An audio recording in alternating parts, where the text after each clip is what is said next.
नमस्ते प्रणाम। और जो मेरा कार्यक्रम है 16 मई 2022 जो कि यानी परसों आप सबके बीच में आरा के धरती पे मैं आ रहा हूँ आप सबका आशीर्वाद लेने। तिलाड़ गांव पीरो के बगल में है वो। और हमारे दूल्हा सरकार देखिए यही है हमारे पंकज राय जी जिनके तिलक समारोह में हम लोग आ रहे हैं। और वहाँ हम कार्यक्रम भी करेंगे और कार्यक्रम के साथ साथ हमें एंजॉय भी करना है। और मैं परसों गाना कम गाऊंगा, नाचूंगा ज़्यादा, क्योंकि समझ लिए कि परसों ऑर्केस्ट्रा वाला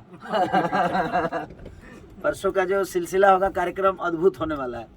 तो हमारे कृष्णा बेदर्दी जी, हमारे अभय बाबा जो कि हम सबके बड़े भाई हैं, गर्जियन है, सोनू है, और हमारे पीछे पवन पांडे जी बैठे हुए हैं अभी जो कि प्यारे बड़े भाई हैं, ये नवरत्न बाबा, नवरत्न पांडे जी, और सब लोग आप सबसे मिलने के लिए हम लोग आ रहे हैं परसों तिलाड़ गांव पीरो के बगल में आरा की धरती पे। और हमारे पंकज भाई का तिलक समारोह है, तो आप आइए और अपना प्यार और आशीर्वाद दीजिए। हम लोग इंतजार करेंगे आप सबका। लव यू और नमस्ते।